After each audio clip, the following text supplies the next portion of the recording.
Cloudy with a Chance of Meatballs. Written by Judy Barrett and drawn by Ron Barrett.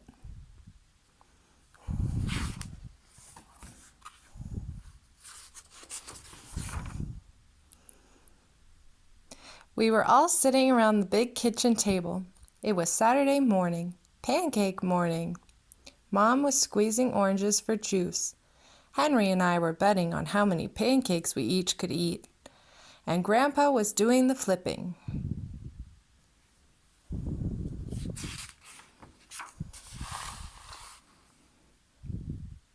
Seconds later, something flew through the air heading toward the kitchen ceiling.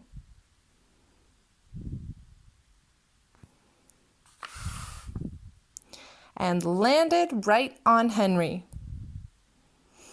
After we realized that the flying object was only a pancake, we all laughed, even Grandpa. Breakfast continued quite uneventfully. All the other pancakes landed in the pan, and all of them were eaten, even the one that landed on Henry.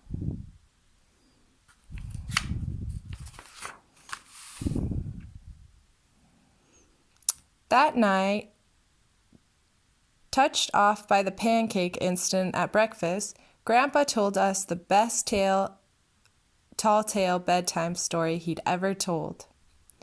Across an ocean over lots of huge bumpy mountains, across 3 hot deserts and 1 smaller ocean.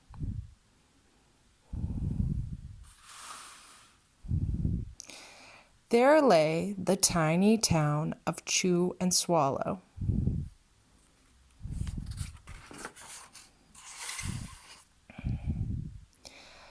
In most ways, it was very much like any other tiny town. It had a main street lined with stores, houses with trees and gardens around them, a schoolhouse about 300 people, and some assorted cats and dogs. But there were no food stores in the town of Chew and Swallow. They didn't need any. The sky supplied all the food they could possibly want. The only thing that was really different about Chew and Swallow was its weather. It came 3 times a day, at breakfast, lunch, and dinner. Everything that everyone ate came from the sky.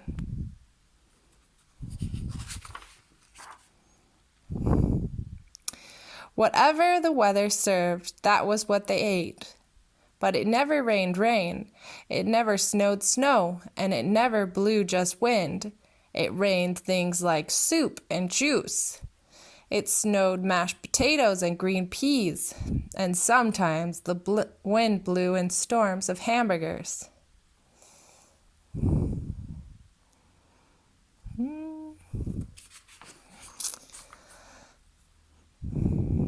The people could watch the weather report on television in the morning, and they would even hear a prediction for the next day's food.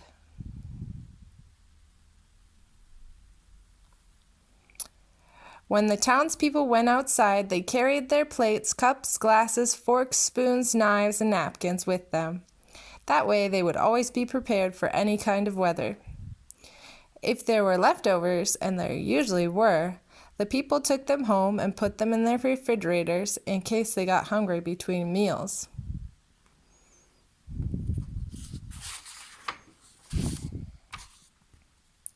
The menu varied. By the time they woke up in the morning, breakfast was coming down. After a brief shower of orange juice, low clouds of sunny-side-up eggs moved in, followed by pieces of toast. Butter and jelly sprinkled down for the toast, and most of the time it rained milk afterward.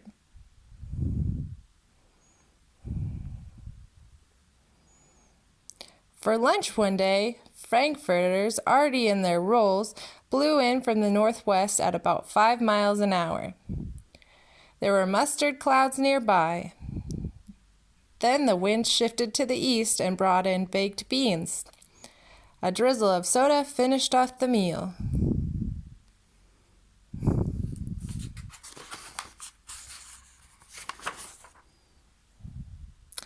Dinner one night consisted of lamb chops, becoming heavy at times, with occasional ketchup. Periods of peas and baked potatoes were followed by gradual clearing, with a wonderful jello setting in the west.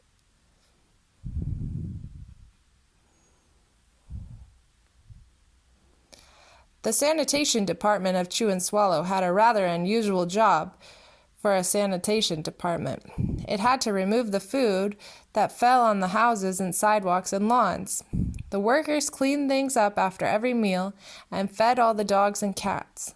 Then they emptied some of it into the surrounding oceans for the fish and turtles and whales to eat. The rest of the food was put back into the earth so that the soil would be richer for the people's flower gardens.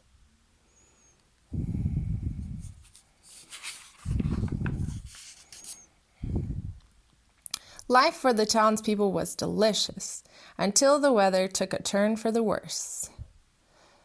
Spaghetti ties up town. Record-breaking pasta fall causes chaos.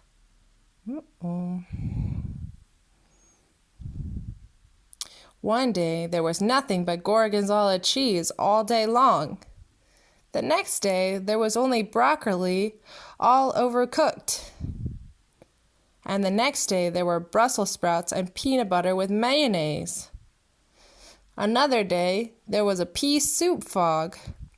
No one could see where they were going, and they could barely find the rest of the meal that got stuck in the fog.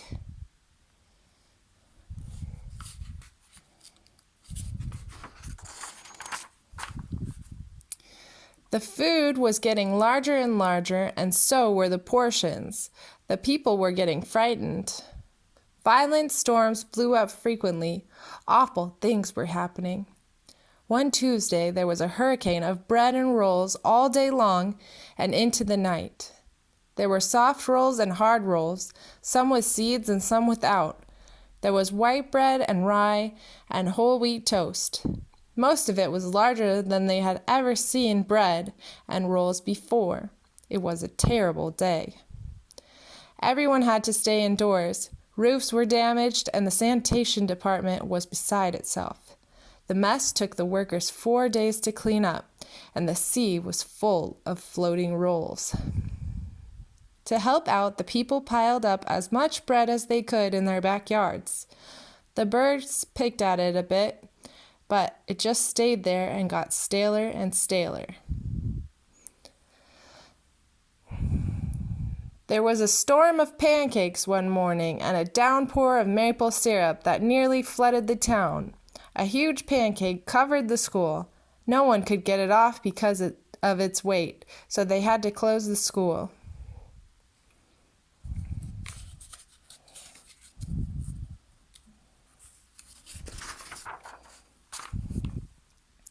Lunch one day brought 15-inch drifts of cream cheese and jelly sandwiches. Everyone ate themselves sick, and the day ended with a stomach ache. There was an awful salt and pepper wind, accompanied by an even worse tomato tornado. People were sneezing themselves silly and running to avoid the tomatoes. The town was a mess. There were seeds and pulp everywhere.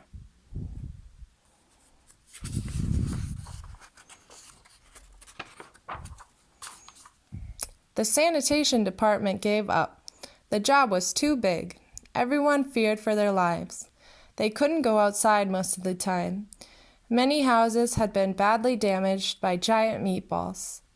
Stores were boarded up, and there was no more school for the children.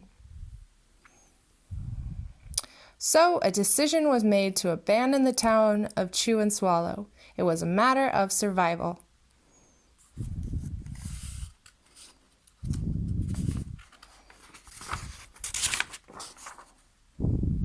The people glued together the giant pieces of stale bread sandwich style with peanut butter,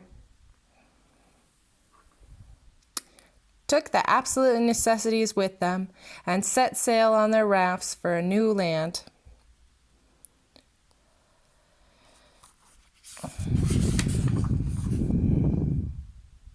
After being afloat for a week, they finally reached a small coastal town which welcomed them.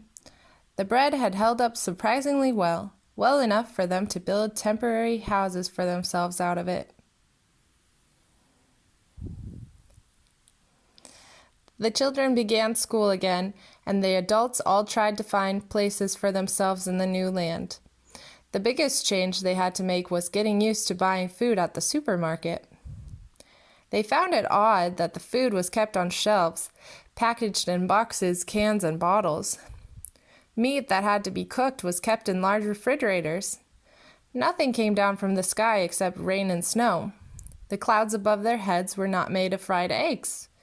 No one ever got hit by a hamburger again, and nobody dared to go back to Chew and Swallow to find out what had happened to it. They were too afraid. Henry and I were awake until the very end of Grandpa's story. I remember his goodnight kiss.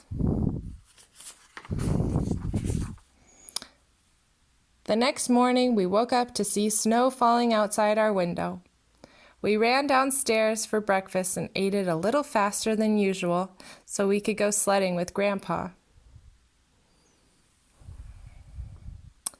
It's funny, but even as we were sliding down the hill, we thought we saw a giant pat of butter at the top, and we could almost smell mashed potatoes.